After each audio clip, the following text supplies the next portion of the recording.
प्रभाग क्रमांक 27च्या पदयात्रेला सुरुवात झालेली आहे. राष्ट्रीय काँग्रेसच्या सर्व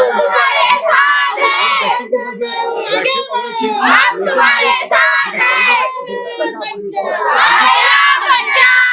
सुरुवात झाली. सर्व आशीर्वाद घेतो आपण.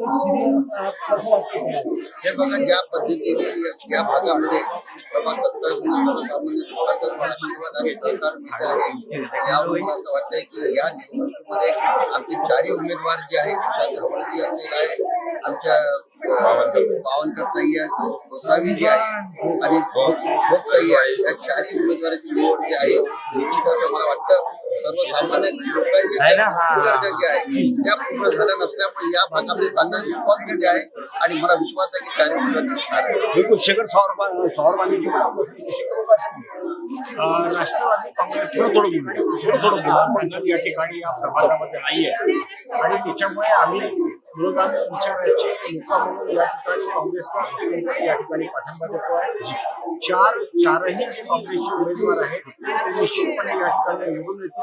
भारतीय जनता पार्टीने त्यांच्या 5 वर्षाच्या कार्यकाळात आणि त्याच्यानंतरच्या 4 वर्षाच्या कार्यकाळात ज्याप्रमाणे या प्रभागाची दुर्गती केली ते पाहता हा सगळ्या जनसमुदाय आमच्या सोबत आहे. बिलकुल. इतका ठाम विश्वास या सर्व पदाधिकारी आणि नेते मंडळींना. प्रशांत धवड सुद्धा आपल्यासोबत आहे. प्रशांत, खूप तुम्हाला अनुभव आहे, कसं वाटतं यंदाची निवडणूक? असं वाटतंय आम्ही निवडणूक जिंकणार असं वाटतंय आम्हाला.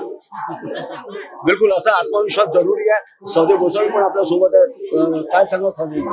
तुमच्या सोबत पूर्ण तरुण मंडळी आहे. शेखर भाऊ सावरबांदे आमचे सन्माननीय, गिरीश भाऊ पांडव आहे, प्रशांत भाऊ धवाडी यांच्या बिलकुल ते बुलेटवाले म्हणून या पूर्णपर्यंत फेमस आहे. या प्रभाग 27 काँग्रेसचे 4 पंच निवडून येत आहे असं आमच्याला खात्री आहे. बिलकुल. बावनकर ताई पण आपल्या सोबत आहे. ताई काय सांगा? यावेळेस म्हणजे आलंच पाहिजे आणि 4ही पंजे आलेच पाहिजे. सीमाताई ढोक पण आपल्या सोबत आहे. कसं काय वाटतं तुम्हाला आज एवढ्या मातब्बर मुरुडून सर्व पदाधिकारी अधिकाऱ्यांच्या सोबत पदयात्रेला जात आहे, किती विश्वास आहे?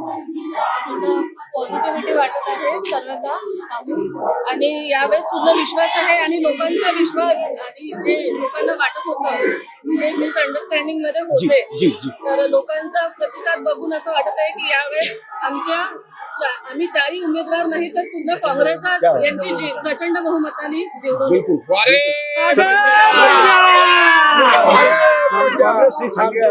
हे 4ही उमेदवार भक्कमपणे एकजुटीने मैदानात उतरले. विजय आमचाच होणार असा त्यांनी विश्वास सुद्धा या ठिकाणी दाखवलेला आहे. संजय बिरेकर